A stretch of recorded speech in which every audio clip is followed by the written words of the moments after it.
Good afternoon, evening, wherever you are in the world. It's Dadman Walking 55 coming to you live 4 minutes after 6 on the east coast of the U.S. Yay, we had a big booming frontal thunderstorm system blow through, but I think I slept through it. I took a nap that even a bear could be proud of. I slept so hard for 2 hours, but hey, I could have gone back to sleep for another three, but I got one of the best guests I've had around ever coming on with me tonight, and no way I was going to let that pass by. Great opportunity. So, folks, I've been slow to share out the stream. So, if you have Twitter, share it out for me. But I'm going to try to get the stream shared out as soon as I can. I'm not going to waste a lot of time because with this guest, we've got a lot. Look, me and this guest, we could talk for 3 hours. I'm sure if we had the time, if she had time in her busy schedule. It's a great guest. And how on her channel, you know her, you love her, and of course, some wide open topics on those channels. And if you ever need somebody to listen to, read a book, you can listen to her live or listen to her later. If it'll help you rest and relax, that's the one, the only, the great Ms Martin Muses. Hello, Teresa. Well, hello there. It's great to be back. I love it. I know a lot has changed in the world since we last talked, including Twitter with its constant meltdowns about are you secure? Are you not secure? And then, hey, we're going to hide your messages from people. Oh gosh, I can't even. I can't. I am so bad. I mean, yeah, we can start with this. I mean, I'm really glad that Twitter was acquired by Elon Musk because for reasons we know that there was really unfair censorship going on, and Oh yeah, from a yeah. certain point of view, like it was bad, and we couldn't get messaging out. The only problem is, my opinion, is that he monetized it, and that is when it ruined everything, in my humble opinion, because that is, increased engagement farming. It's increased, if you will, fake news. I know sometimes I get a little bit triggered when I hear that because that's been so often been accused of others. But, and people will just repeat the same thing. They know it's not true every 3 months just to get that revenue coming in. And as you said, then they start to suppress it. Like, for example, I do not have a blue check mark. I tried it for a little bit and then they kept raising the prices. So I'm like, okay, I'm not going to play this. And then I find out, well, people just might not see your replies. And I'm like, no, if I reply to somebody's tweet, they should be able to see me whether or not I have a blue check mark or not. Wow, that sounds like hostage taking in a way, Mm-hmm. It's like that's insane. But yeah, I have another friend that had the blue check mark because he got in on the ground floor with a discount level, and then when they came back to renew, it was like $100. It was like some horrendous fee, and he's like, forget that. No, not at all. Well, you know what we should do? We should turn all those people over to be fed by a bear. What do you think? What do you think? We'll take care of them. Yeah, hey, polar bear will take care of you. Then Snort Poops Cuber, a great polar bear mod for all of our channels here. Great to see you today, Snort. And we're early enough before he takes his hibernation overnight. Yeah, Snort, I thought, dude, I didn't even think about you. I thought of nobody. We had brought back my Saturday night. Well, actually, I taken my squirrel streams towards Saturday night, and then yesterday was such a busy day, and I don't know what happened. We slept until 9:30, and then we met my sister's my wife's sister and for lunch and stuff. We got back. I barely made it back. Took a nap for over 2 hours, and it was like, oh man, like good thing I set the alarm. Otherwise, I might have slept through our appointed time. But hey, it's thought of you, Bear. All right, great to have you Snort with us. A great Teresa's here with the rose, the standard trademark channel rose. Yeah, it's great to see you. Legatus is here. How are you doing, Legatus? B from O. Hi. Howdy, Dab in the chat. Hey, B from O, did you get any of that bad weather that just finally got to us this afternoon? So, hey. Yeah, and Snort said, sadly, I finished my annual listen to the Lord of the Ring audiobooks. It makes me verklempt when they end. But I know that you're a very smart bear, you're a very resourceful bear, and you keep coming up with new things to read or listen to. I mean, do you listen to audiobooks much? Yes, I do. I like to listen to audiobooks, especially history, nonfiction. I find the Audible books are very good for that, but I also listen to the classics. I listened to The Lord of the Rings on Audible several times because, it just is it's like a comfort blanket. It's just the best thing it was ever written, and it's amazing. So there. It's, Oh, um, yeah, I know. Because do you still have your book? I remember last year you were telling us and my wife about your was it annual book listing or was it a monthly book challenge that you had to read so many books by a certain point? oh yeah, it's by the year. Every year, I set myself a challenge. My friend Steve, excuse me, Steve Kenobi, he does it. He got me into it actually. So this year, I'm set for 30 books for the year, and I might be able to increase it. Last year, I made 30 books, but 13 of them were from the Wheel of Time. So Oh, those are very, very long books. But that was my oh side wow, goal because I wanted to yeah, finish the Wheel of Time. And amazingly, I finished it without being spoiled. Nobody spoiled me. No one was mean and tried to wow, give me the ending. And I stayed away from any mentions of it on the internet. So I was able to enjoy it, and a magnificent series. So if you haven't read The Wheel of Time, I would highly recommend it. Do not be put off by the TV show because everything I've seen of it, I mean, it's not even close. When we say they did their own thing, they really did their own thing with that. It is Wheel of Time in name only. I remember when that debate out. It was a TV series, not a movie, right? Correct, on Amazon, and they got Wow, canceled. They weren't even able to finish it because it was so horrendous. They could have been printing money. The hard work was already done for them. All they had to do was adapt it, but they know they had to change everything. It's like, wow. The only thing that made it interesting, because if you have a big, huge series like The Wheel of Time, a big epic, and you don't follow the story, not only is it cringe, it's also incredibly dull. yeah. See, I've taken that. Well, the big Star Wars debate, expanded universe or not, and stuff. I've submitted that. I love the EU, but there was a lot of bad books in it as well as Oh, the sure. good stuff.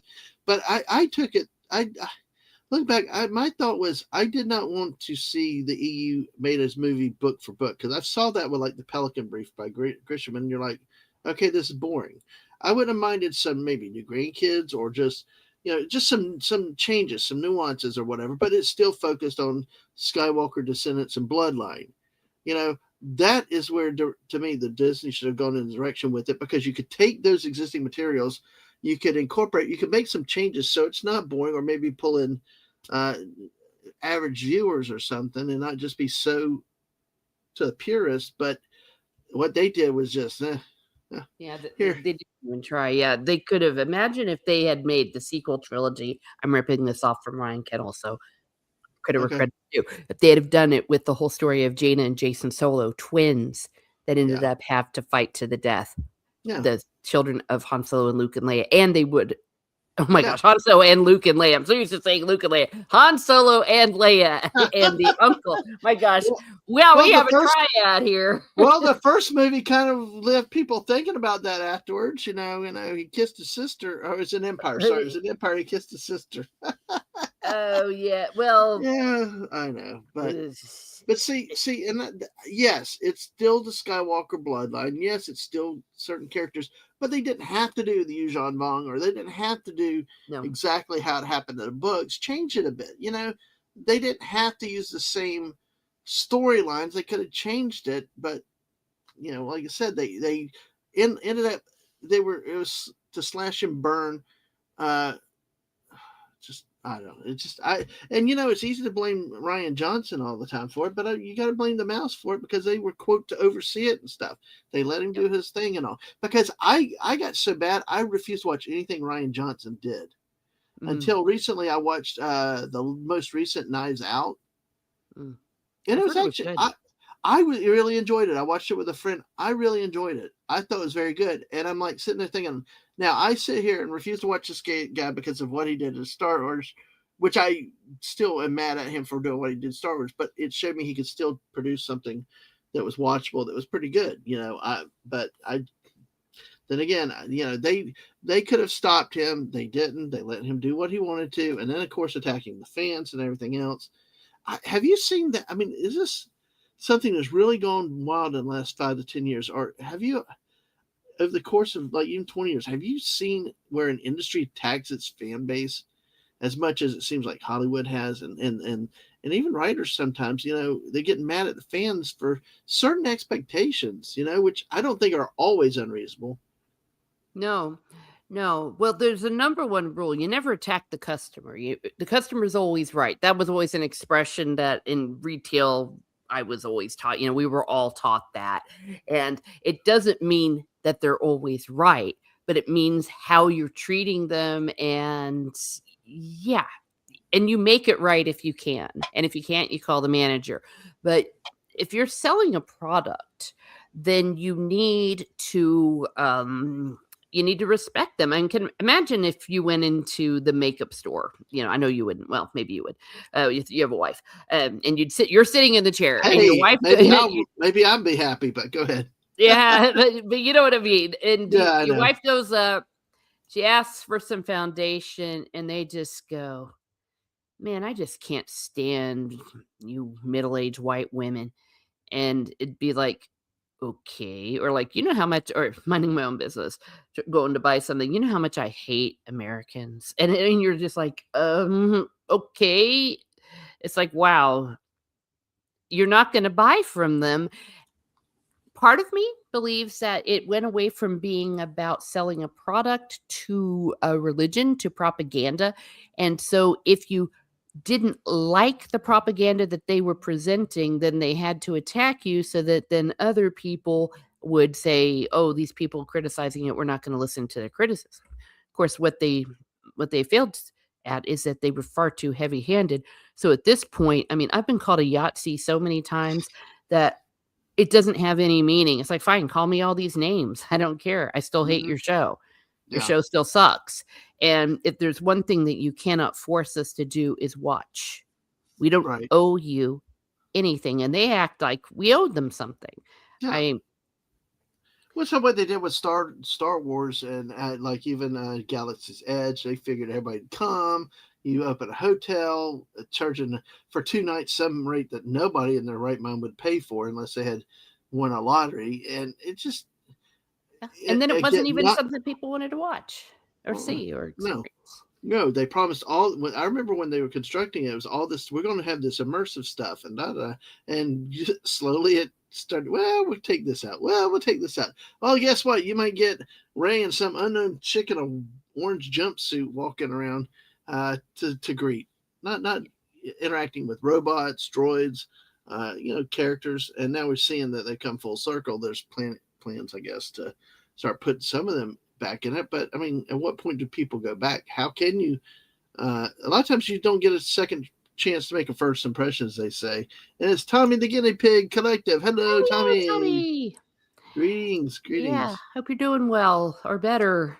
Well, with the whole Galaxy's Edge thing, it was really odd watching a bunch of people, Disney, take like hundreds of big piles of $100 bills and just pour gasoline on it, take a match and set it on fire and go, yay. That's what they did with Galaxy's Edge. Nobody wants to go see that. When they said, well, you're going to create your own story in this and you'll be here. And I'm like, or you mean like something a kid could do in their basement? Yeah, because also it's very bland.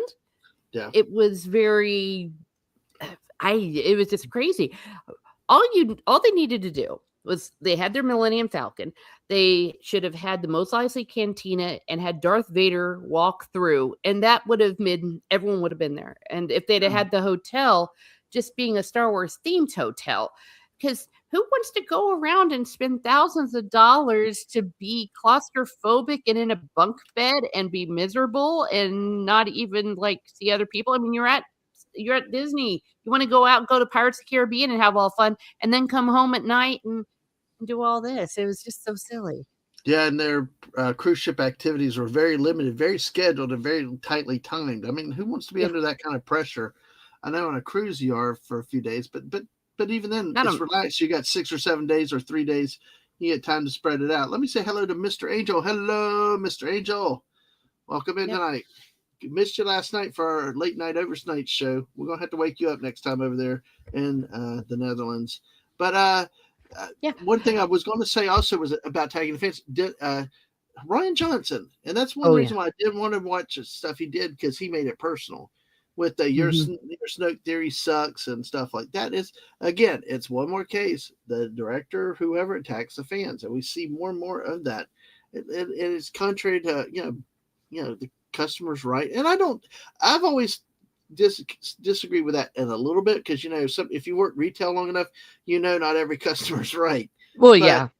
like in this case, it was like, you know, they led everybody on this big mystery, and then they just killed him off like some third rate wimp. It's kind of like walking in Galaxy's Edge. When I walked in, I felt like it was in some just average podunk Moroccan flea market. There was this vendors on every side, and there was no theme park to it. There was nothing really exciting.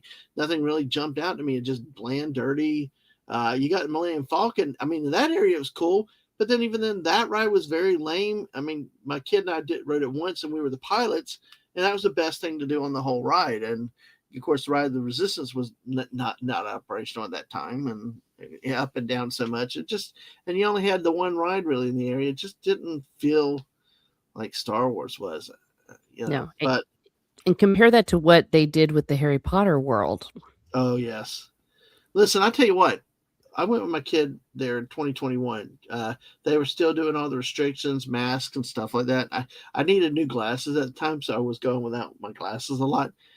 I could see the detail on that place was just Hmm. mind blowing. And I'm not a Harry Potter fan. I've never read the books, I've not watched the movies, but just the detail was so immaculate. And then the fire of the dragon on the one building blowing fire out every so often. Now they really created a wonderful fantasy land, and the rides were good too.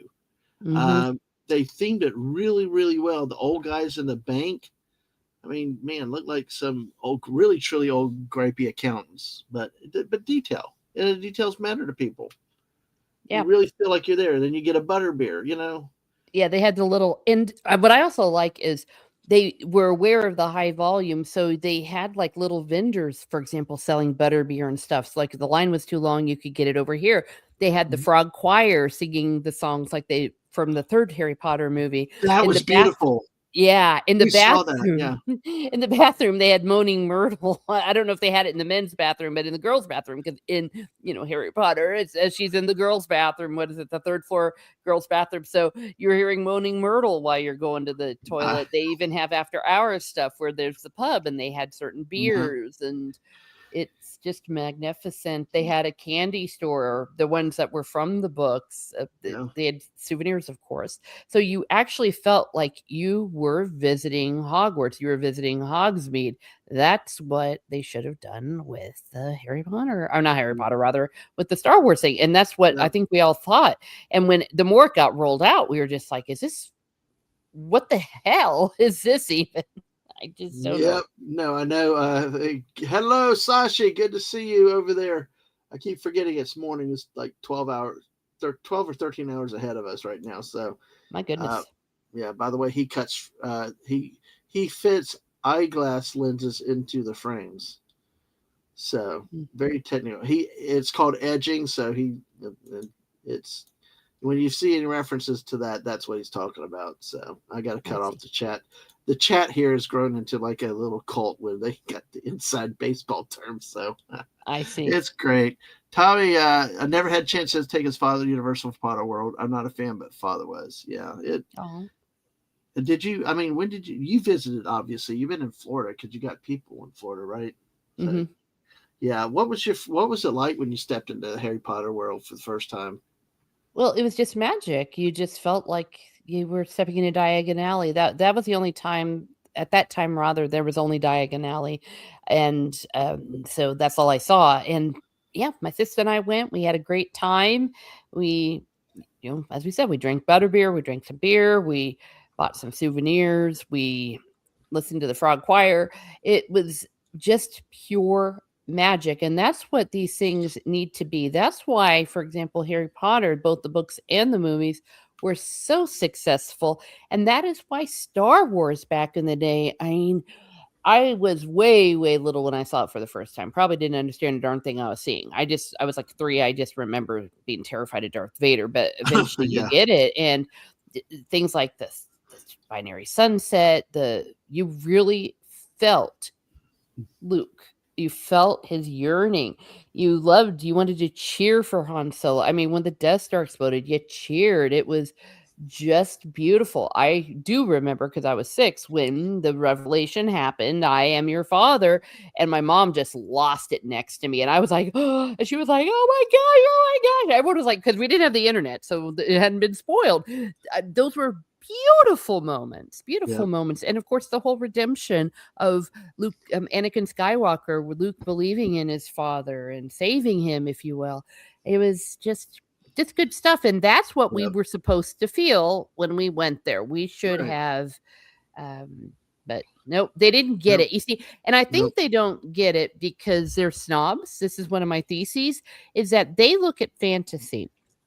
Many people of literature look at J.R. Tolkien like this too. When he was made like the author of the century and all of these polls that happened at the turn of the millennium, and all of these professor types were like, he's not a great author and all this, and that inspired Tom Shippey to write the book Author of the Century, because Mhm. it is great literature, it is great fantasy. So they think that fantasy or sci-fi, but technically Star Wars is fantasy, it's sometimes mislabeled as sci-fi, that they think, well, it's just spaceships, it's dragons, it's magic, it's wizards. You just throw that in there and people just be happy. It's like, no, the wizard means something, the dragons Mhm. mean something. Yeah. There's a story going on there. Stories are very beautiful. Stories are very sacred.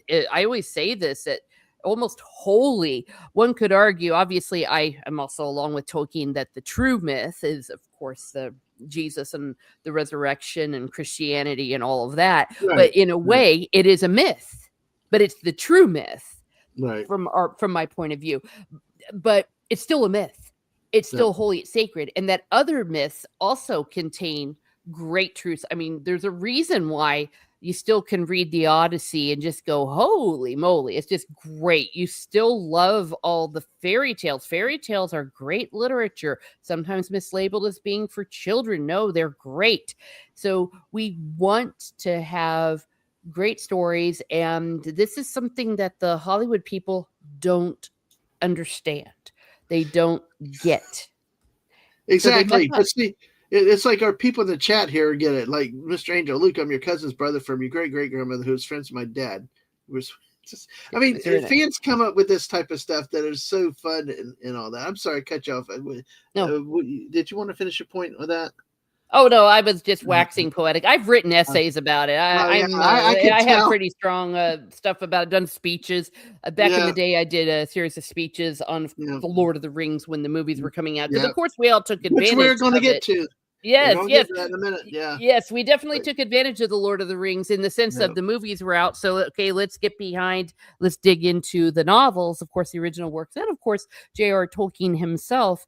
And he had a lot to say, and of course, his magnificent essay on fairy tales. Again, what is great literature, and you know, is very inspirational to C.S. Lewis, to his conversion to Christianity, and of course, now they're trying to butcher Narnia. But again, they don't get it. They don't understand the story behind it and the sacredness of story.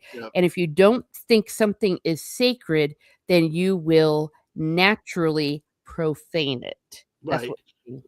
Well, let me say hello to my wife, the great Mrs. Davila. I'm glad you're here. And you know, it's sacred. See, I think even just respect, because they don't care. It's like they want to make people mad. Like Ryan Johnson wanted to make people mad, and because, like we said, if you could actually modify and change some things for adaptation, but you got to have the core and respect of the core at the heart. We speculated with what they could have done with Star Wars, and yeah, you could. See, I'd be a lot slower to change things in the Odyssey or Tolkien's work, because they're so specific in some ways. But like with the movies, the debate about the movies, they didn't have some scenes in.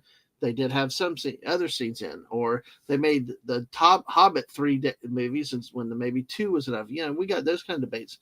But I just, like I said, I don't know that Star Wars, if they just did the EU blindly, would have entertained me, because you know, when I know what's coming, there's no surprise.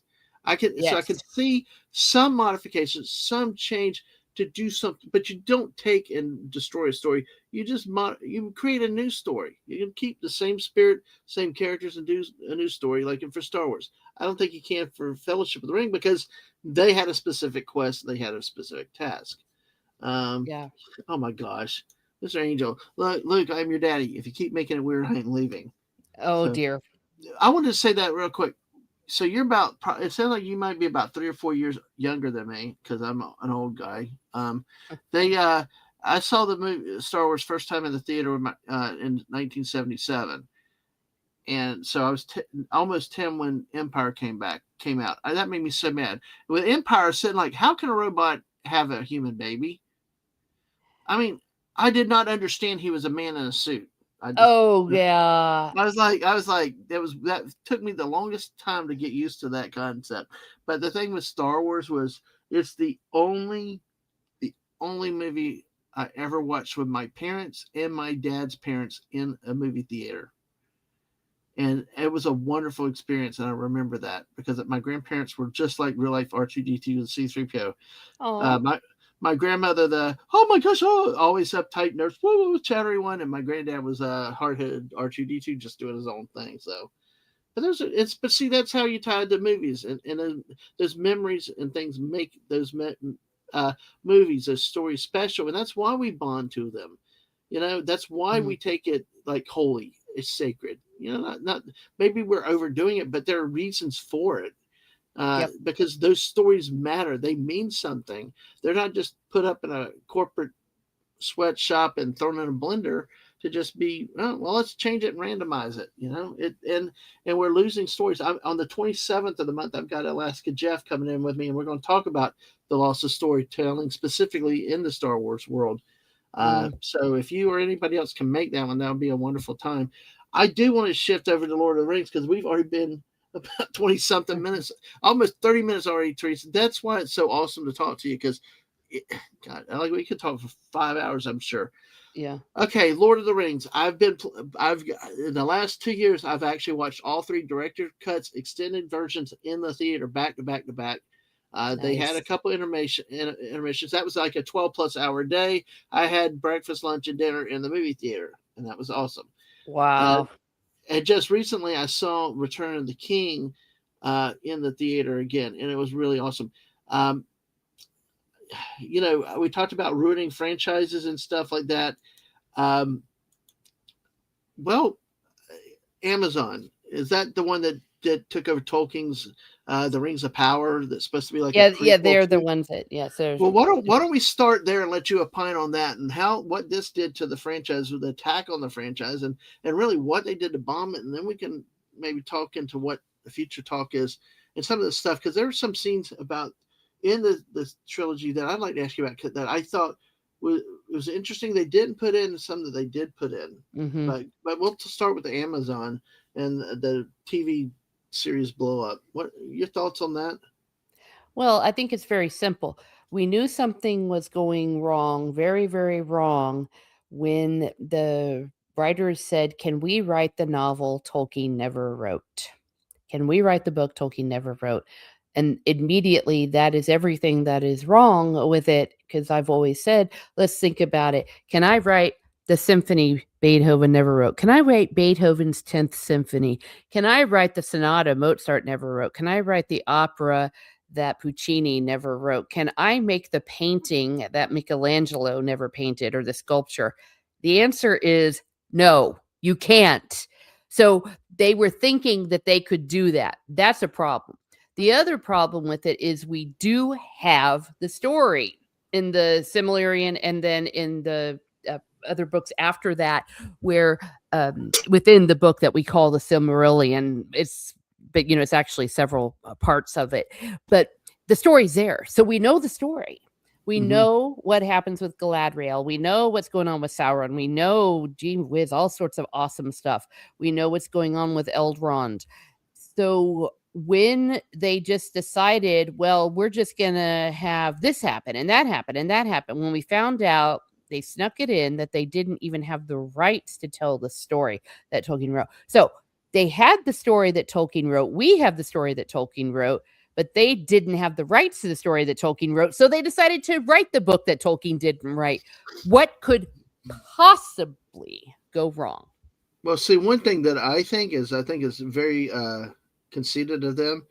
Uh, it's not the book that Tolkien didn't write; it's the book that they wanted Tolkien to write that he didn't write. Because to me, Tolkien would have never written stuff like that or he would have written it either in the Silmarillion or somewhere else in his writings.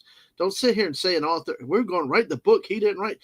He would have never written the piece of garbage you come up with because his worldview was not the same. He wasn't out to do this, to do that. So that to me is the conceit. Like we talked about why they do what they do in Hollywood and even the writer's room is that it's like they're self-appointed to be the storyteller, but really in the end all they're doing is taking somebody else's work and putting their twist on it simply and justifying with we're writing a book he didn't write. Well, he wouldn't have written a piece of crap you wrote. Yeah, well, just the fact that they left out Celeborn. I mean, Galadriel has a husband at this point, so this whole thing with her and Sauron, well, of course, that's all ridiculous anyways, and that they decided to compress all of these events together. Well, no, you can't do that in Middle-earth. It just doesn't work.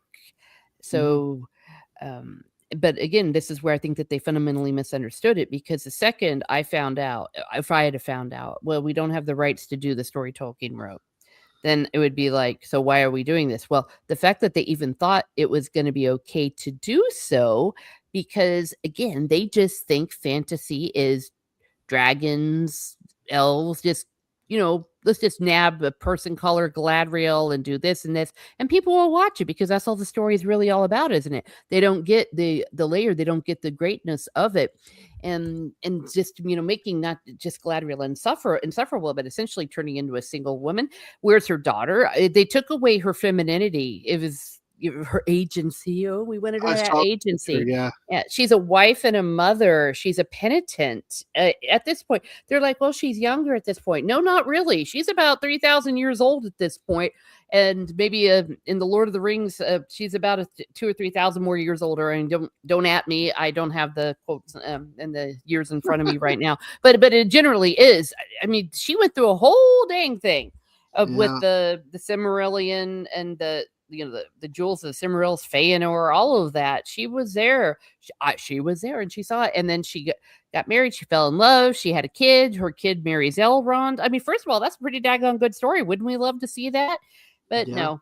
Nope. They just thought, oh, dwarves, we got dragons. And then they started to attack the fans. Remember when they called us evil? They said the fans were evil. I mean, I'm like, wow, that's a whole other level of attacking the fans. It's like, okay, we're not just bad, we're evil. Well, the mouse led the way with Ryan Johnson attacking the fans and that whole thing they did. And so it opened up now they're begging everybody to come back. Fallout Dave, welcome. Nope. Yeah, he got home from work. Be back in a few. Yeah, take care. Good to see you, Dave. Hopefully you're feeling good today. Yeah, she didn't look a day over 1,000. A day over 1,000, yeah. Yeah, so what's this? Snort is saying the whole Harfoot storyline was ridiculous. Oh, yeah, okay. Oh, yeah, because there weren't hobbits or hobbit-like characters at all in the source material at this point. The hobbits and all them, they're slowly evolving. I guess they got that part right. But Gandalf doesn't come into Middle-earth until the Third Age, so he's not even there. But they had these weird hobbit-like creatures, but apparently they didn't have the rights to call them hobbits. They're called Harfoots. And there's this little girl who looks just like Elijah Wood. That's the other thing. They were trying to adapt the from the movie, and it's like, well, hey, remember the movie is an adaptation of book, it's not the thing. But yeah, and then she finds Gandalf shows up in a comet or something weird like that, and they just kind of walk around with weird, very awful Irish accents, and I think that's all that's happened in 2 seasons with them. It's really weird, and they're dirty, they're psychos. On OneRing.com, Jonathan always calls them the dirty little psychopaths, because they're a bunch of psychos, and of course all incredibly diverse in not a natural way, because it's like, okay, if you're in the middle of nowhere and you're just these little wandering hobbits, how the heck do you have that much genetic diversity? It just doesn't make sense. So it's just silly, and again, it goes nowhere and it's cringe. Some of the actors, they're very good actors. I like a lot of the actors. They're doing the best they can, but it's just garbage material. Oh, remind me, we're going to talk on something Olympics in a little Oh bit. yeah. There's an update that gets better. So I Ooh, just got fun. to, yeah, okay. We'll stay on this path for now. But yeah, and I tell you what's interesting. Oh, well, we lost him. He was about to tell us what's interesting. Well, I'll tell you what's interesting. Lord of the Rings, dang it, it's a great story, and we love it here at Miss. Well, I guess it is the Ms Martin Muses show right now. So you know what? I think the Canadian cheaters got to him. Yeah, well, There you go. I hit the wrong button on my stupid mouse, so that's what Oh, I'm trying to do multiple things. But listen, but no, as a Star Wars fan, when it happened with Star Trek, then I'm like, yeah, it's not so bad. What are y'all complaining about? I could see these guys, and they were well acted, well cast, and all. Uh, and then it's funny. It's like what they say when you sign until they come for you, and it's like I learned my lesson because it came after Star Wars, after Jar mhm. Jar Abrams, which was basically A New Hope redone, and I mean, and then of course ending Han Solo. Just don't get me started on that Yeah. one I mean, about an actor. No, Indiana Jones didn't make him. It was Han Solo that put his butt in the position for that Indiana Jones role. Otherwise, he could have just been a damn carpenter and stayed in the background forever. That Han Solo role made you, pal. Sorry I know. to Yeah. kill Oh him yeah. off in that Very thing. ungrateful. Yeah, very ungrateful to. I mean, the whole when he was eliminated in that first movie, to me, the rest of it was gone. And then they just Ryan Johnson said, "Hold my beer. I'm going to do it even worse than what we did to Han Solo in the second movie." Yeah. But But go ahead. Sorry. I was just gonna say, but the whole thing with Ryan Johnson, I always say, yes, Ryan Johnson is he's a jerk. We all know that, and Mm. we all hate what he did. But Lucasfilm allowed him to do it. Yeah, absolutely, absolutely, absolutely. So Sashi's always wondering if they're agents. Probably in Middle Earth. He's in Oh, Malaysia, so he's. definitely, definitely. Oh yeah, like I said, just with the Harfoots. I mean, and there's only 10 of them. It's now. Here's the thing. There has always often been that kind of diversity in stage and opera and stuff.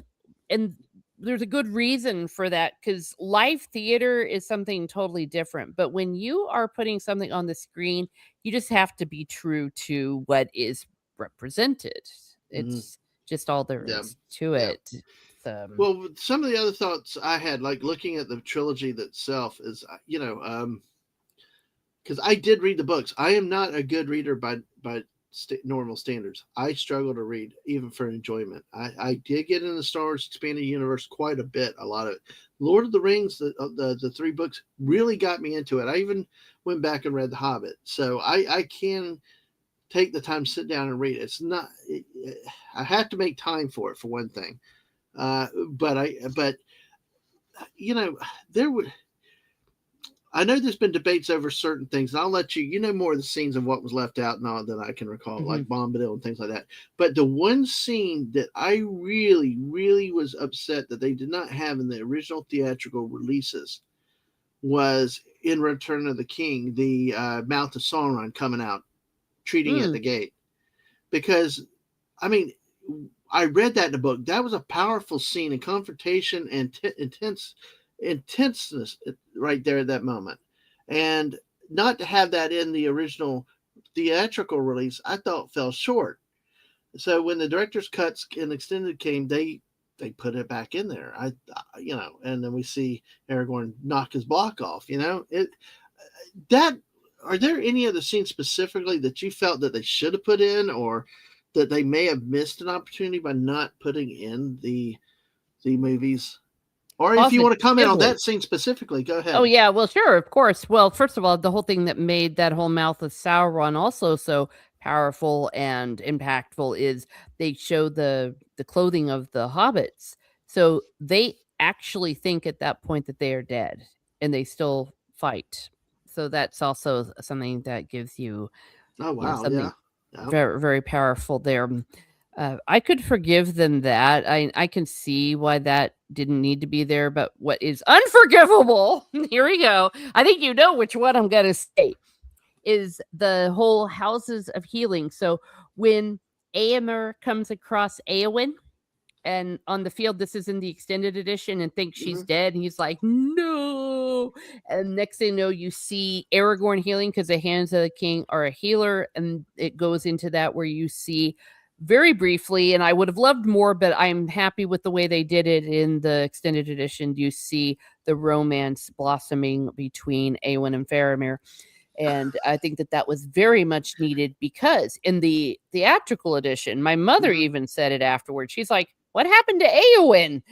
And I was like, and suddenly they're just standing at the end. So Yeah. we don't actually get a denouement with Eowyn and Faramir and Aemir, even to that extent. Yeah. So Yep. we needed to have those. And it was only like a few seconds, for crying out loud. It was like, what, Yeah. 30 seconds? But I think that that should have been in, and of course, the ending of Sauron, even though it was kind of, because it wasn't the Yep. way it was in the book. But at least we knew what happened to him. If you've Yeah. only seen the theatrical Yeah. edition, he's just still hanging up there in the tower going, Yep. "What's going on, pals?" Yeah, hanging out. Uh, Atwood, hey dude, good to see you, man. Great to yeah. come in. Good to see you. And yes, Snort, that's one of those changes that could be acceptable in between the book and the movie Mm, itself. that's But true. but have the engagement though. Just they're standing outside and the gate open and the army's march. It didn't make sense where they just walk. I, just having that interaction meant something to me. And of course, you got to have your Faramir. You know, Hmm. we know Ms Martin Muses and her Faramir, so Yeah. not Well, enough screen time. definitely, or not enough proper screen time. Yeah. I can forgive the briefness of it in the extended edition, but what I cannot forgive, of course, is how they wrote him in the Two Towers. That is universally the part that is panned, likely the most, almost more than anything else, including Peter Jackson to a certain degree. I think he was like, yeah, well, it's Well, okay. He knew fans were not happy. did they ever explain why they did that? Well, they felt like they needed to have a little bit of tension. Like they felt like Frodo and Sam didn't really do a lot because they moved the story of the part of Shelob into the Return of the King. I mean, several of those things were given as reasons, and I do understand that you do need a certain level of tension, but they should have trusted the fans and the cinema and everything with just the dialogue between Faramir and Frodo. Between the two of them, it's like they're playing a little bit of a chess match. They're kind of dancing around the whole question of the ring, and the insight that you get into what Faramir says in that, and what it means to be, a man of Numenor, just all of that. It really could have been done really well, and I think we could have forgiven them, because hell, we had Helm's Deep to keep us happy as Yeah. we needed anything else. But and the actor who played him, David Wenham, he said that, of course, all of them had read the books and everything. And he's like, well, it was very different. And to a certain degree, I think they regretted it. But there were a lot of things that they put into and even filmed that were eventually taken off. I think when the Right. Fellowship of the Ring was as good as it was, that they had a little more agency to remove certain things. Correct me if I'm wrong. I do believe this was in the commentary of the extended editions, where they said that there were certain things that they needed to put into the script to get it sold. And I think one of them was the Yeah. whole Arwen extension. Oh, we got to have this kind of love story. And you just saw it. The reason why it was so awkward, especially in The Return of the King, is because you just know that it was a hodgepodge. That wasn't what they filmed. That wasn't what they originally wrote. But, just randomly, Arwen's dying. And everyone's like, what? Why? Why is she dying all of a sudden? It was because she was supposed to be at Helm's Deep. She was supposed to be fighting and all of that, but they were willing to change it. But and noteworthy, this is why people don't get mad at Peter Jackson, is he never attacked the fans. Right. He Right. never said, "You suck if you don't like what I did with Farmer. You Right. suck. You are just pathetic. You're evil if you're the Rings of No. Power people, if you don't like it. But of course, one of the biggest fans on set was Christopher Lee. Yes. Yeah. Yeah, so how can you go up against Yeah. Christopher Lee? Well, folks, please be sure to hit that like button. Subscribe. Of course, we'll have Teresa's links out there too. Make sure you subscribe to her channel. You get this and a lot more context, definitely on her channel. I mean, we could even talk history today, but we're not going to have time for that. Yeah. Especially stuck here in this history. Because, see, you pointed out with Peter Jackson specifically. Yes, he changed certain things. We've seen some things referred in the chat that were filmed but cut out, or not, maybe didn't happen in the movie as in the book. But there was still it seemed like there was a heart of respect for it.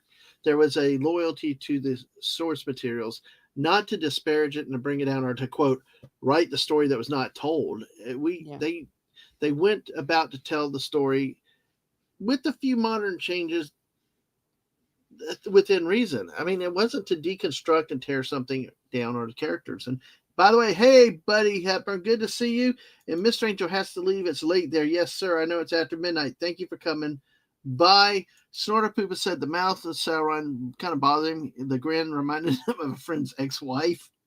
Oh, dear. And Mr. Angel, before he leaves, hits it. Listen, if they made a movie of everything in the book, 10 3-hour movies would still fall short. I love the movies for what they are. I think that's a very well accepted comment and spirit from a lot of people. But I tell you, Ms Martin Muses is all in favor of a 3-movie Faramir franchise, right, Sashi? Yeah. Yes, yes, I will do it. Absolutely. 3-movie. Well, yeah. and Explain to people why you like Faramir so much. We know why, but what is so great with your character Faramir beyond the obvious? Yeah. Well, first of all, of course, he's very dreamy. And the actor who plays him, though not physically looking like him, and the reason why they cast his physical looks the way it was because they wanted Sean Bean, and they're both supposed to have dark hair. But we can forgive them. First of all, he is a character that is closest to J.R. Tolkien. Like Tolkien said, he's a character that's closest to me, and he came about in the most odd way, which creators will tell you this happens, and sometimes people wonder if another hand was moving the pen. He says, I'm minding my own business writing the story. I'm paraphrasing, obviously. And he says, out of the blue comes along this character named Fair. I'm not sure I even know who he is, but he's the brother of Boromir. So that's how he kind of showed up. And he's like, okay, who is this guy? And he explored him. And the fact that he is a thoughtful character, and he was under the tutelage of Gandalf. He's also the closest thing we have to a religious man in Middle Earth. Tolkien was very, very careful to not put any religion in it, partly because of his deep religious beliefs and the beliefs that he wanted to have in the book, but not explicitly. But the closest we come to an actual prayer is done by Faramir before dinner, and they're about ready to eat, and suddenly all the Númenóreans stand up and they face toward Valinor. And he even told Frodo and them, we're not quite sure why we do it, but it's like it was written on their hearts or something. It's like he was almost embarrassed. But that very spiritual aspect, he embodies masculinity, positive masculinity. He's a warrior. He's a fighter. He's thoughtful. His declaration of love to Eowyn. I mean, every man should read that and take notes, but be careful, because if it was anyone but him, it might come across as creepy. Just be careful. If you meet a girl, don't maybe immediately say what he says, but they had to move it along. He's just like, hi, how are you? Blah, blah, blah. I want to tell you, you're beautiful. And there has never been a maiden more fair, and blah, blah, blah, blah, blah. It's like, whoa, that escalated quickly. Yeah. Oh yeah. But I hope that answered that. He just just drawn to him. Aragorn, of course, is a very great character and all that, but he's the silent one. He's the hero that no one really acknowledges, but they do acknowledge, but he gets on with it. He was very tragic because nothing he could do could satisfy his father. Nothing. He was a failure. He was not his brother. He was not Boromir, and that really made it a tragic character. And like Snort said, they resembled each other closer physically, but just you felt bad for Faramir because nothing he did. I mean, sent on this futile attack and everything else, and I just been just truly a tragic character. Yeah. Yeah, there's some other talk about the Rings of Power, which we kind of touched on earlier. And Dave, yeah, we def- definitely talked about how it doesn't count, but oh my goodness, it man, how did what about Tom Bombadil? I mean, I think I've Mm. asked you in your chat on your show, but this is the one that I know a lot of people have talked about. I mean, it is the Barrow Whites and getting the hobbits, and Tom Bombadil comes along, and it just I think if you touched on it earlier, but how is this one of those that you can live without being in the movie? Yeah, I'm fine with it. I'm perfectly fine with it because he's an enigma, and I think that he defies storytelling. Even Tolkien, he felt like there was something very mysterious about him, but he had to be there, and I don't know if it would have been able to translate to screen very well. I think that Martin, gee whiz, I'm totally on the side of the Seven Kingdoms. I think that Peter Jackson, oh gosh, Yeah, I'm in love with it. I've got a lot yeah, of things to say about that too, but, Peter Jackson had said something to the effect of, "Well, who's to say they didn't meet Tom Bombadil? It was just off screen," and so I like to think of that. So if you miss yeah. Tom Bombadil, when they're kinda traveling and stuff, it's like, maybe there's like a gap in there where they met Tom Bombadil, but it's even now, I I can't tell you who Tom Bombadil is and all that, but that he is outside of time. And well, we seen what they did with the Rings of Power when they tried to bring him into the TV show. Now, of course, the fact that Peter Jackson could find a way to do it, yet these idiots thought they could. I mean, my goodness, it's just you just can't. You cannot incarnate him, in my humble opinion. Yeah, yes, Tom Bombadil's side quest. Yeah, you got that. Also, like Snort had made a point that in the well, let's see here. Yeah, the madness of Denthor was slower to grow in the movie, but I think that's the difference between the speed of the movie and the book. The book took up place. I mean, you knew it took over, of course, of time, but you just feel watching a 3 hour movie all condensed.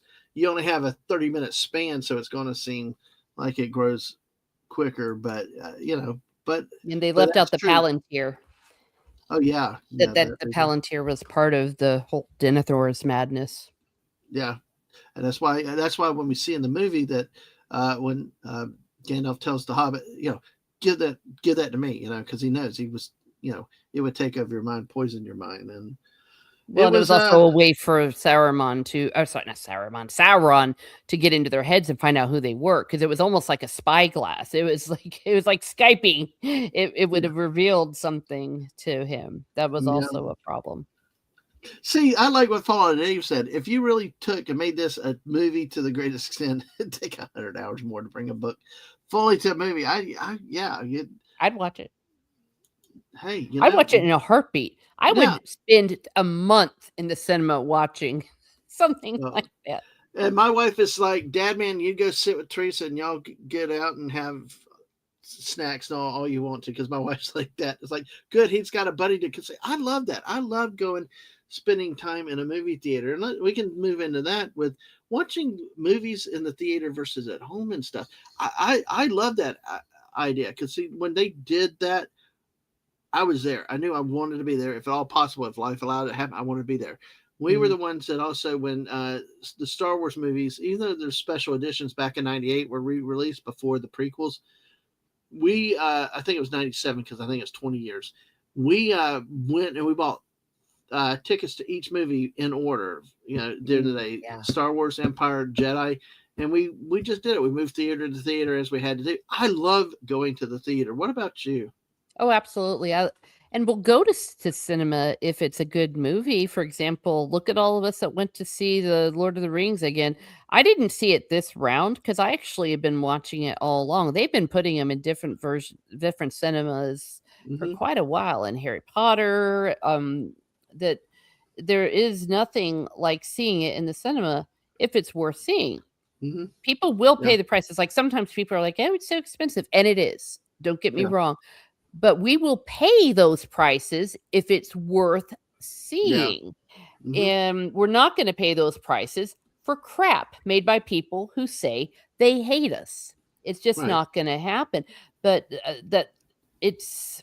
I recently rewatched Sense and Sensibility in the cinema. The 20 was it 20? I don't know which anniversary it was, but the one with Alan Rickman and Emma Thompson. It was great. I love it, and I think everyone should go. And speaking Mhm. of things, if you want to have an unbelievable experience with the Lord of the Rings on tour, when I say on tour, it's all over the world.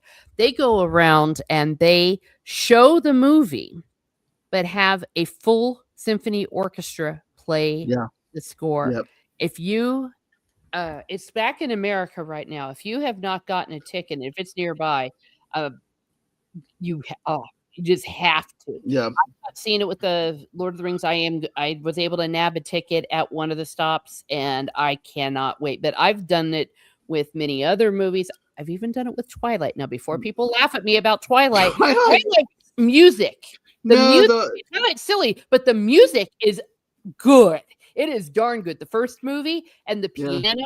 And so when you see a symphony doing it and professional people, it is something else. I did the same with Blade Runner, where they even had the silly little synthesizer things like from the 80s. It's Yeah. amazing. So if you went a whole other level of seeing something in the theater, hell, they Yeah. had the Phantom of the Opera for the 100th anniversary, the silent movie, but they had it like in the silent movie, and they had someone playing the live music.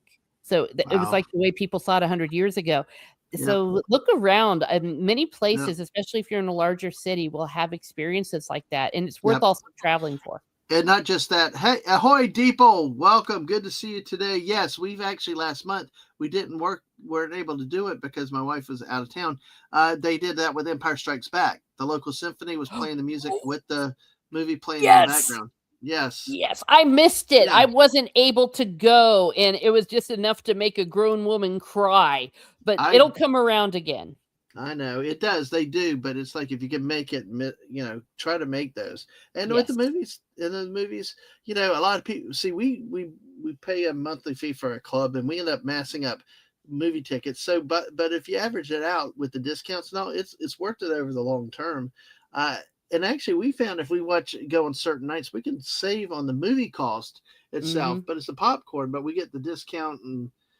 I'm sorry. If the theaters are going to exist, they've got to make money somehow, and it is definitely on the concessions and stuff. And I like a good drink and a good popcorn and whatever else, nachos and stuff while I'm watching something. Most movies now, some scary movies, I won't do that.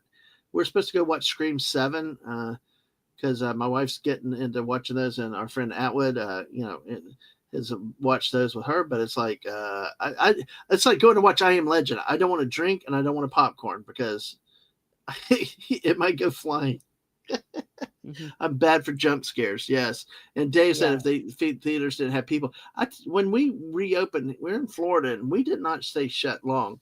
They had the movie theaters reopen with July, August. I mean, but the problem was there was nothing to play, so they started playing the Back to the Future, Raiders of the Lost Ark. It was a great time because I got to watch movies that I never got to watch on the big screen because my parents couldn't afford to go to the movies. They didn't go to movies. They just weren't those type of people.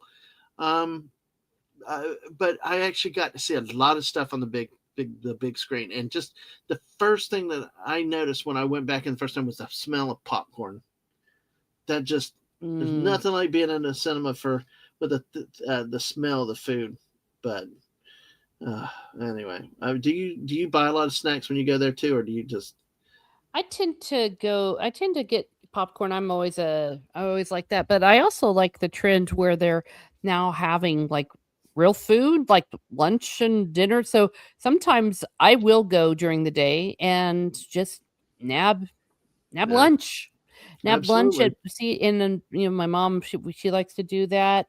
They also have I like going to those where you actually have it like a restaurant. There's a few of Yes, those that are about, and I think that's that's what saving cinema. yeah. I mean, because we always had to have dinner or something, and it's like, Mhm. and now they're making it easier to have right there, and and the price. I mean, it's hard to complain about anybody's prices now when you look at the price of fast food restaurants. Jeez. The fast food places are getting so expensive. You might as well go to fine dining or just an average casual dining restaurant these days. But Yeah. Snort did have one thing that irks him a little is Peter Jackson making excuses for things left out for time, but they had time to add things not in the books, though. Oh, don't even. Oh, I hear you. Like silliness. Like, They what's could an have. example? What's an Oh, example of something they put in they didn't need to, and something they could have left put in instead? well, they could have cut out the whole Legolas acting like he's surfboarding on an oliphant. The amount of time that took, and Yeah, then kept in the house as a healing thing, because yeah, that was only like 40 seconds. That is a good example. The little thing in the middle of the two towers with the wolf hacking and the warg guys, and Aragorn like goes off a cliff and they think he's dead. They could have left that out. Yeah. yeah. Okay, a little. Well, it was Orlando Bloom and that long blonde hair. They had to show that, and that's Well, less yeah, time that they could have showed Faramir, though. exactly. Well, but especially something that completed a story. It was spectacle, and it costs a lot of money to do because of the special effects, and they were slowly getting into, I think, where they were a little too proud of little moments like that. Or who knows, maybe it was the studio notes. Sometimes I know that they have to make compromises with studios. They're like, people like Legolas, show him doing something cool. And they're like, but we want the house as a healing. So and they are Yeah, professionals, and you can never tell those kinds of things. But I do know yeah. that it does happen. So who And knows? hail to the Crown Prince of New Jersey, Wes Cagle. Good to see you tonight. Hopefully you're doing well. Hopefully you're doing well tonight, Wes Cagle. Atwood wants to see my reaction to Scream 7. Yeah, it'll be interesting. I don't know. Golly, Scream 7. I think of Airplane 2 where they had the Rocky 40 with the little old dude in the Yes. background. You know the scene exactly. Obviously, you like Airplane and Airplane 2. Yeah. Oh yes. I mean, the airplane too, where they go in like a space shuttle, and it's got Yes. William James Kirk Shatner. talking him Shh, down. shh, shh, shh, shh. We have buttons, sir. Like, Exactly. And you know, or only a yeah, bridge. Or we don't have, I that forget is what so it was. awesome, Teresa. You really, golly, man, I did not know we had that much in common because almost everybody knows Airplane. Not everybody knows about Airplane too, though. Yeah. That's really Blinking and blink. beeping and blinking and beeping, and then he was with me on that air raid over Nacho Grande, and Yeah. he's still alive. I just die. I just die. I Over love it. Nacho Grande? No, I'll never get over Nacho Grande. Yes, yes, yes. God, oh And boy. boy, yeah. So airplane's great. Every time I fly, I'm going to be flying tomorrow. I just always think of airplane. I mean, it's just like, Surely especially you can't be serious. I am serious. exactly. Don't call me Or everyone Shirley. getting crash positions. It's Oh, like, I saw a meme the other day. I wish could pull it up, but it'd be too hard, take too long on my computer. But it had Leslie Nielsen as I think probably in Rivendell dressed as an elf, and then Boromir there, and uh, God, there's one way to destroy a ring, and what's the ring, and it's that circle thing on the table, but it's not important right now. yeah, Like, that's great. Well, God, there's a guy I watch. His name's Captain Steve. He's a now a retired airline pilot, and they said, "What's the greatest thing that ever happened?" He said Leslie Nielsen was on the plane. I guess they got permission, so they're minding their own business. And he opens up the cockpit door and says that line, we're all rooting for you and all that. And then he just shut the door and went back in the back. And he said that was really cool. So I I, love I that. I have actually done that to friends and people online when they have a big test or a big something coming up or an event. I'm like I do that, and after it's done, I still send it like that. Because it keeps doing it 5 minutes after landing. It's like Yeah. Oh, all yeah. right, It's great. landed. Yeah, after it's all done. Oh my gosh, Forgot oh, it's about too that. fun. Yeah. Oh gosh, that's Uh, good times. wow, Yeah. we And love my morphing drinking and problem. And he's like, yeah, yeah, every time I end up spilling everything on me, that's what I talk about. It's my drinking problem, and of course everybody says it. So pick the wrong week to quit smoking cigarettes or sniffing yeah, glue or whatever sniffing else glue. it is. And it just kept getting worse and worse until finally, yeah, it was, and it just collapses. Jeff Bridges. Yeah, that was Yeah, You ever been in a Turkish prison? Yeah. Or she's in the bed. She's like, you can let yourself out. There's a damn horse on the other side of the bed. Oh yeah, And then yeah. That's Johnny's like on her side, "Ooh, where'd you get this?" And oh what a great gosh, movie. yeah. Good Another times. one. They see, and that's one of the other things with modern movies is like some of these great things that we've ever seen is, oh yeah, Sashi. I check out that link though. I think I've seen that before, but yeah, that's Leslie Nielsen in Lord of the Rings. Yeah. Do you speak jive? Oh yeah, Barbara Oh Billingsley. yeah. Remember Leave It to Beaver? Yes. And then she's like, "Ain't got nothing."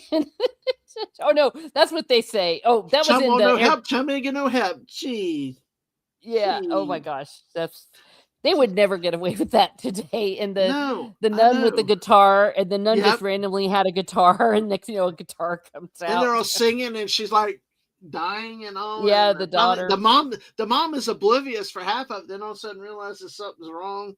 Oh gosh, there's so many of those movies, that they'll never make again. Because that's the thing that makes good slapstick like that and parody. That's is the willingness to just not hold back, not to self censor. I mean, you don't have to be rude and crude and all, but it's just but you're open to insult everybody or pick fun at everybody, and Mhm. in good cerebral ways, not just base junk stuff. And that's why those movies are good. That's why Naked Gun was a good movie. I have not watched the new Naked Gun on principle, just because the first one was so good, and I can't. I can't. Oh, I was about ready to say I loved it, and I Oh, you laughed did? so hard. Oh, I went to see it because I heard a really good review about it from Jeremy Johns, Uh huh. and it's not as good. Obviously, it's not as good, but holy crud, there were a few moments in there. It had its moments where it hurt. I laughed so hard. So, I would recommend it. I was about to say that is Okay. the only truly new good comedy that I have seen, and it was only like 80 minutes, and we saw matinee, so we just had a great time with it and laughed. So I get what you're saying, but Yeah. they did a very good job.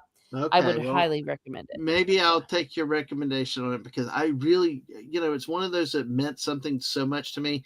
I don't like Leslie. I don't like uh, Liam Neeson? Liam Neeson as much because it's another one Oh, of those things with the people saying things. They make their money on gunplay, and then they say a lot of stuff, and ah, I just the hypocrisy doesn't get me. But he looks so serious actor. I can't like Taken.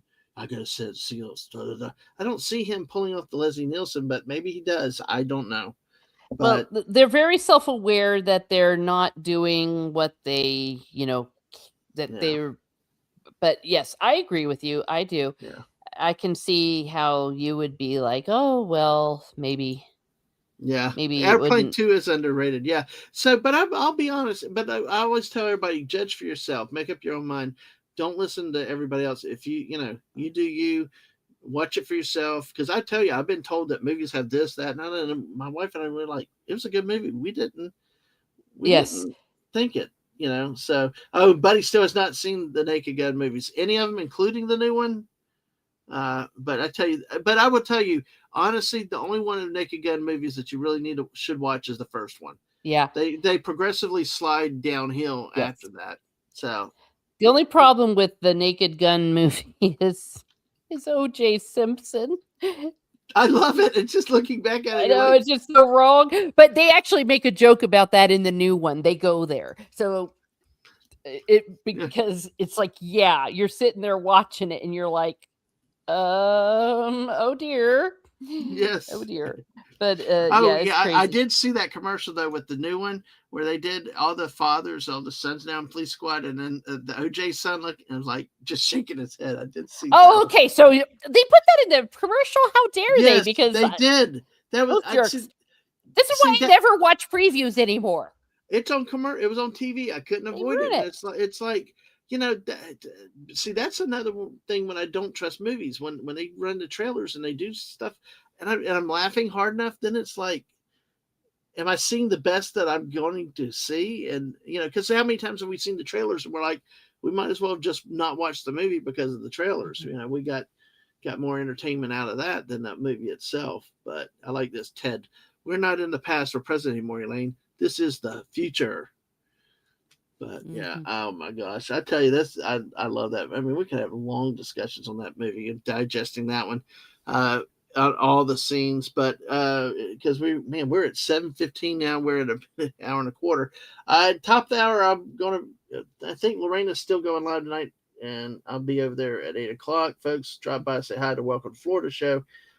We got Teresa Martin with us, Ms Martin Muses, for a bit longer. They're, wow, I mean, we haven't. I was going to say one thing real quick before we get to Olympics and some the other things we're going to talk about is like I talked about. We talked about a little bit about how this airplane movies could be made again, but like Spaceballs 2 is coming out. They decided to make it. I Oh, know Mel Brooks is overall in charge of it. I with some of the people involved, I don't know. What are you hopefully optimistic of what's coming out with that one? I frankly am because we're currently in a post woke, like people are kind of over the woke. For example, some of the stuff you see in that new Naked Gun movie, I was shocked they did because Oh, I was like, really? oh, I thought we weren't allowed to joke about these kinds of things. So I think, especially with Mel Brooks being on board, I think they're going to go there. And if they do, they will be successful. Right.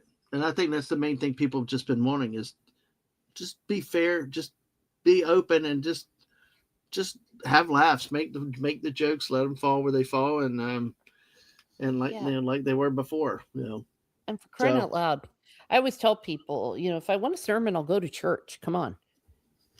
yeah, Let that us laugh. yeah, You're there to distract us. yes, So distract exactly. us.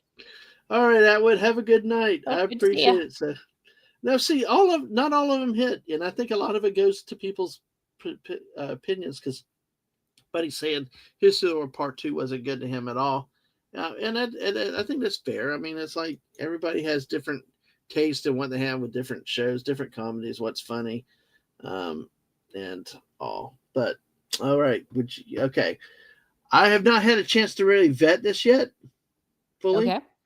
but it's on Twitter, so it's got to be true. Of course. Oh yeah, Snort shares the Leslie Nielsen clip on X. Yes, okay, definitely have to check that out, Snort.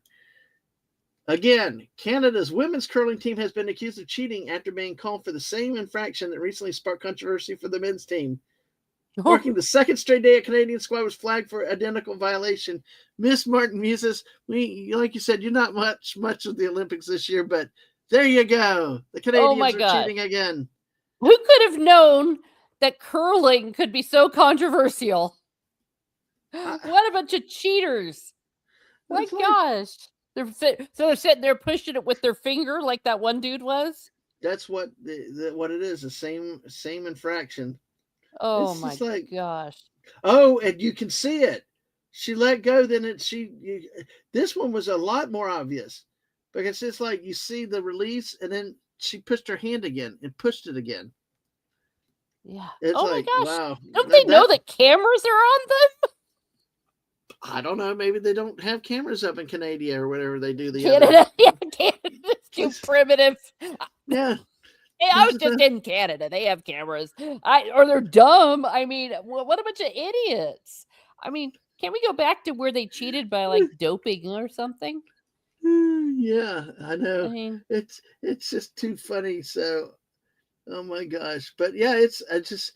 I, I tell you, my wife loves watching curling. We've grown to love curling because it's one of the few Olympic sports that we really do like to watch. Uh, it just I don't know. We're in the South. We don't have snow. We don't have ice like that. But it was really interesting to see. Uh, like you said, who would ever thought a sport like curling would have had all these international incidents? Yesterday, it was the Swedes complaining about it and calling attention to it. I think this time they got caught.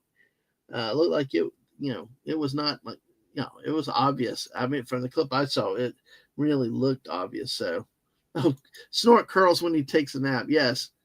What was in their maple syrup? You never know. Now they're gonna have to do drug testing on maple syrup. But do you when it comes to the Olympics, which do you prefer, the summer or the winter Olympics? I I probably would say the Summer Olympics because I don't know. The winter ones, I like the ice skating and I like some of the other stuff, but not much else. And I think that when they changed it up, like it used to be that every 4 years they'd have both Olympics. Right, right. By staggering it, for some reason, I feel like that takes away from it all because we've got other stuff to do, Yeah, so it makes it less of an event. yeah. Because now what we got the Winter Olympics and World Cup in the same year, so we're Hell still yeah, gonna in have. America! Woo! Hell yeah! Come to say the soccer football world. Hell yeah! Sorry, Yep, little and the impro. Oh, 250th anniversary of America, basically, the Declaration of Independence. I mean, what a year to be alive. yeah, What, that's what it looks like to me when she did looking at it. So, but it's just like crazy. But yeah, I'm more of a winter game person now. There's a lot fewer athletes. There's a lot fewer events. It was neat to see the biathlon a little bit.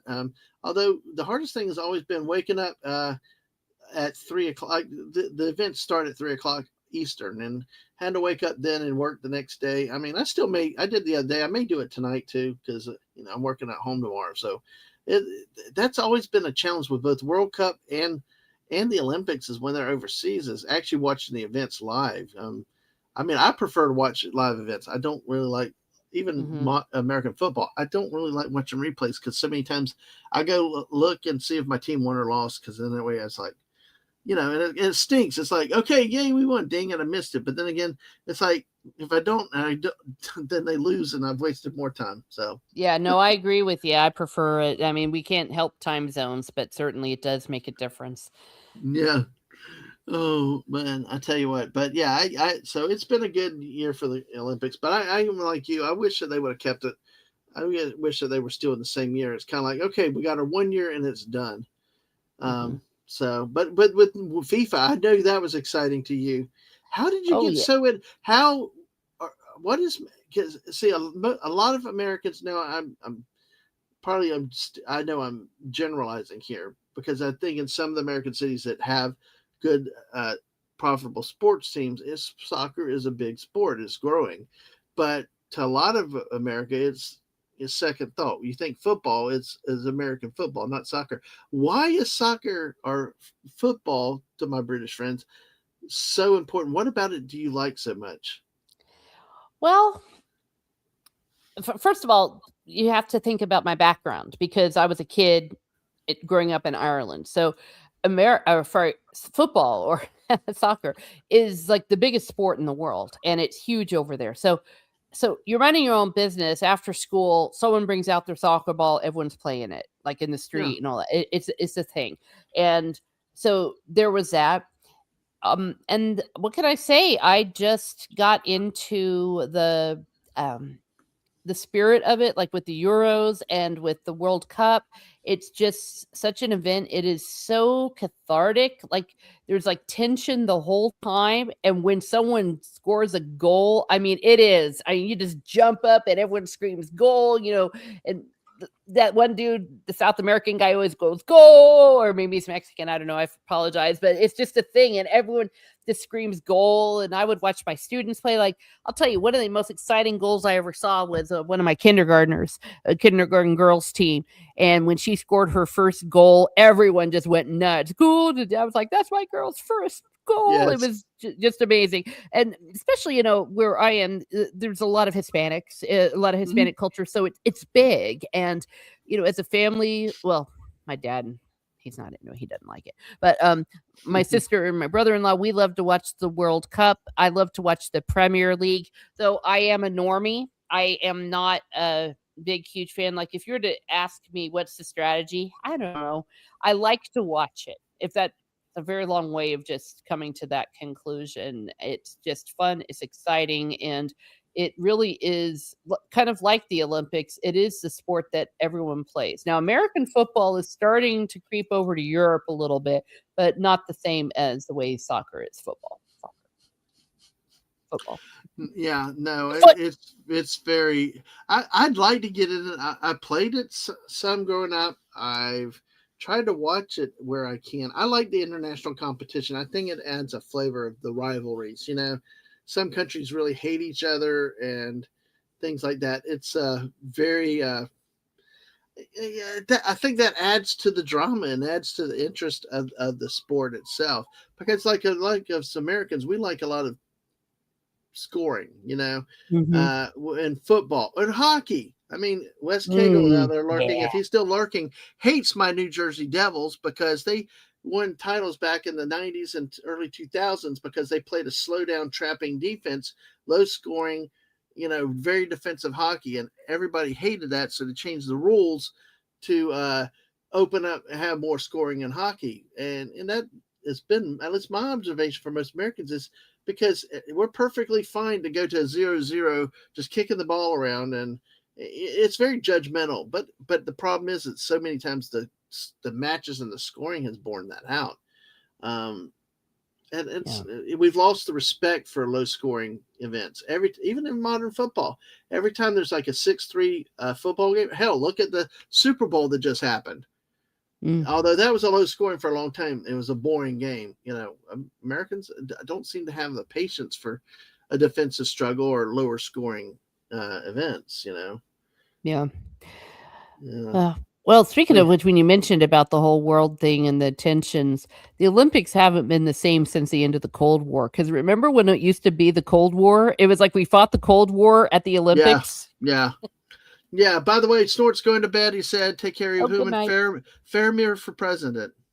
Oh, absolutely. Well, no, we don't want him to be. He must be protected at all costs. But yes, I agree. We just need him. We need him in the planet. And more people need to know him and love him. So Absolutely. there. Absolutely. So good night, Snort.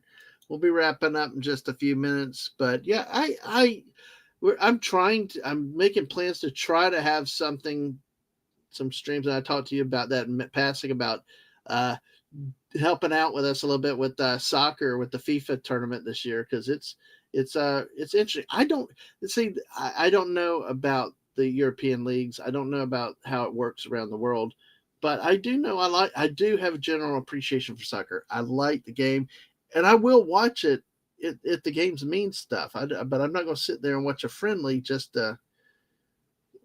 what does it matter, but in this case there's world pride, there's a title on the line, it's something to get behind, and it's not often we have it in our country where we could actually watch them live.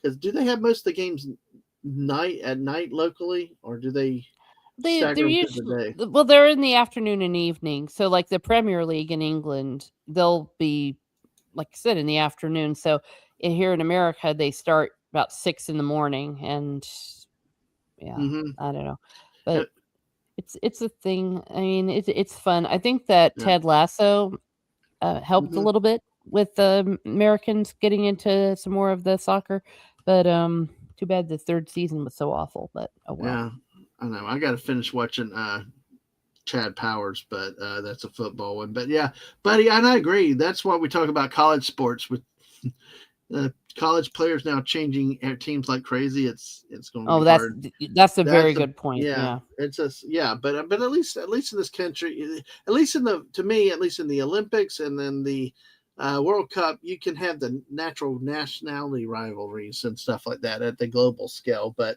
you're right. I do. The Cold War.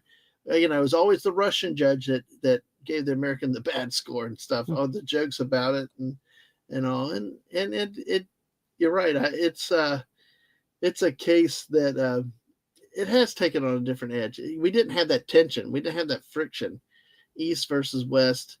Let's beat them and they beat us. All that stuff. The Miracle on Ice in 1980, like Oh, damn. Do you believe in miracles? Yes, yes. Al Michael said he's still around, man. I tell you. Of course, we can get into broadcast announcers, and oh man, there's not many like him left, and there are not many like the old school announcers. The announcers these days seem like they have to overhype everything. A 3 yard run, somebody Mm. kicked the ball right. It's like anyway, but I won't get started on that tonight. Oh yeah, Yeah. Dave. Now it's the French judges that scored U.S. bad. All the pool water. Oh, We are still making jokes in our chats about the Seine River in the last Summer Olympics. It was like with the water quality in the river with the swimming competitions. You heard about all that, didn't you? oh, Oh oh well, yeah, the poo in the river, and you could see it all. no! Yeah, Oh yeah, yeah! Oh, in the same, yeah, yeah. And people that come yes, out and hurl. Yeah, that was yeah, terrible. yeah, yeah. Exactly. I think the Paris mayor was supposed to go swimming one day for a publicity stunt, but it got canceled. So, but anyway, we love picking on the French. I know you probably love Paris and the city, but we're America. But it's just it, it's a good time to come together in the world of sport and have fun. Especially what I like with the Olympics is I get to see stuff I don't see very often. And like Yeah, biathlon, I watched the moguls last night. The end of it this morning. I love bobsledding, the skeleton. And dude, some of the skeleton was where they go head first down that stupid thing just on the board.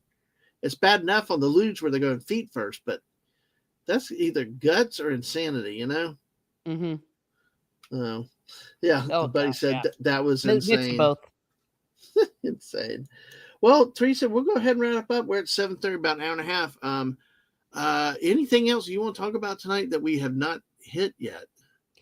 Well, for starters, speaking of which, everything that we've been saying, I don't know if you've been following the phenomenon of A Night of the Seven Kingdoms, which, of course, no one ever listens. But, I've been saying for the whole time that the books of George R. R. Martin's writings are very good. Just take Game of Thrones and throw it in the trash, pretend it doesn't exist. But Night of the Seven Kingdoms is peak television.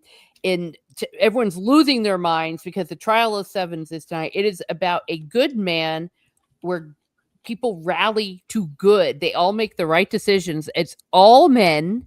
They kept Mm-hmm. them all, let's just say, the race they were written as.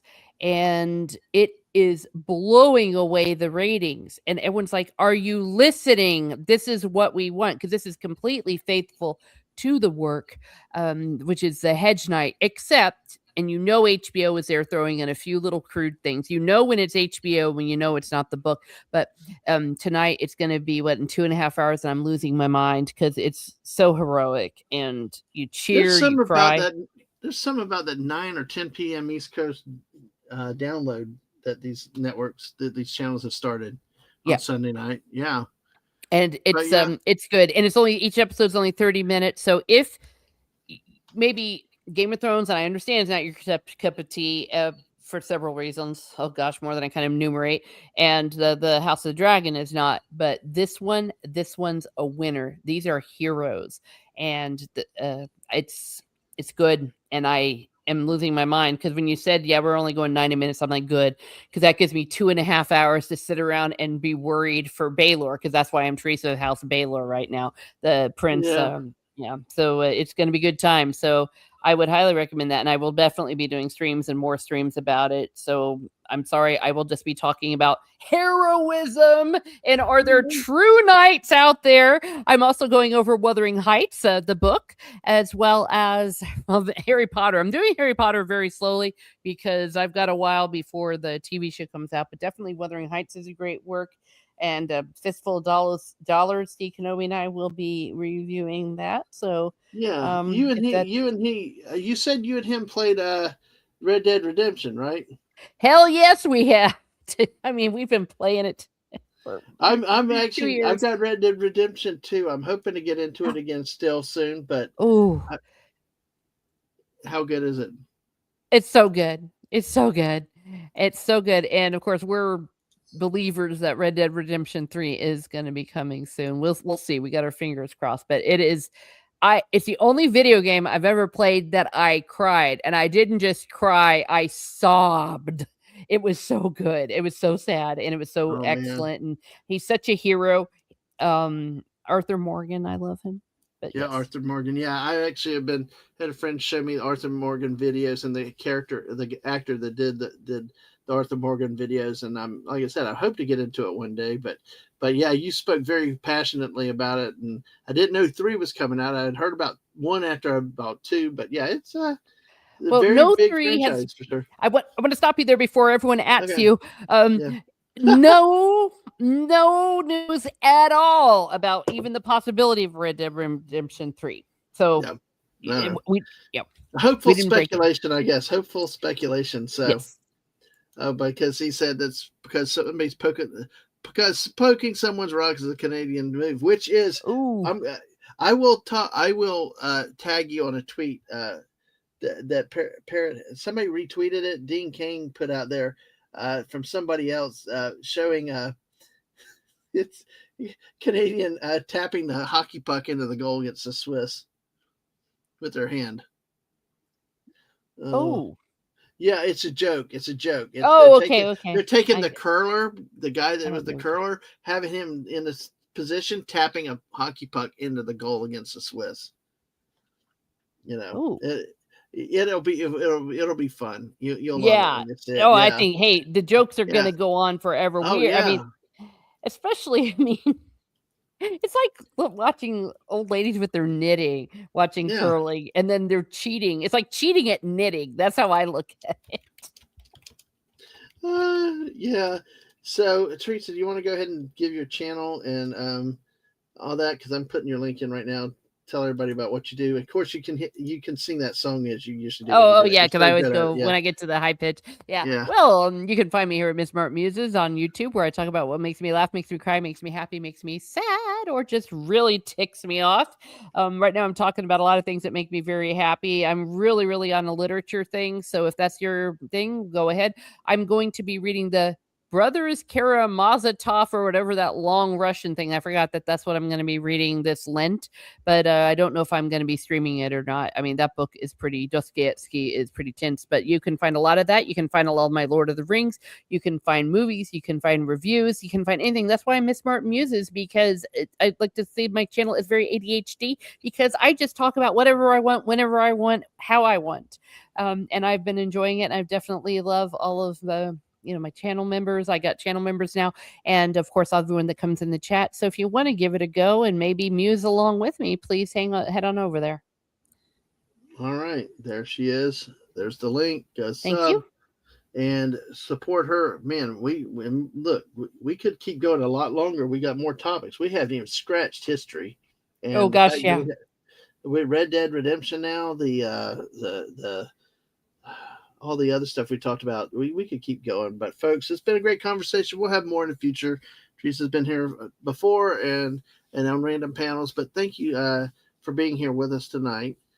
And real quick, do not forget the Mrs. will be live tomorrow morning. West, if you can get our Mrs., put your link in there too. Mrs. will be live at 10 o'clock in the morning where your daily dose of positivity. Make sure you're there for that. Absolutely, though, make sure you subscribe to Teresa Martin, all kinds of stuff she's got going. Well, my schedule for the week, probably not any duos tomorrow night. I'm not sure yet, but Tuesday night with JT talking sports again, 9 p.m. Eastern. Wednesday night, Mrs. and I will be doing our detour of the Dad Mans on Wednesday night. Join us for that. I don't think I have anything scheduled for Thursday or Friday this week. So it's a slower week. Saturday night, I'll be back with 9 o'clock p.m. with Saturday nights with Dad Man. And we had the first show last night, and we hope to have, grow more on Saturday night and just have fun and a crazy time. So on that note, again, thank you again, everybody. Thank you, Teresa, for you being here. Thank you. Thank you for inviting me. Always a pleasure. It's always loads of fun. Yeah, I can't believe how much time passed and how quickly. That's the sign of a good stream. When you're like, and where did time go? Because I've had it before where it's like, how do I make this an hour? How do I make this an hour? Yeah. And sometimes it's on me, and it's like Mrs. will tell you, it's like sometimes you get in, and when you have wonderful people in a chat that actually keep you going too, you get the energy, and they, you guys in chat are here for as much as we are here for you. And everybody, you have a good night, and we will see you next time. Bye, all. Okay, bye everyone.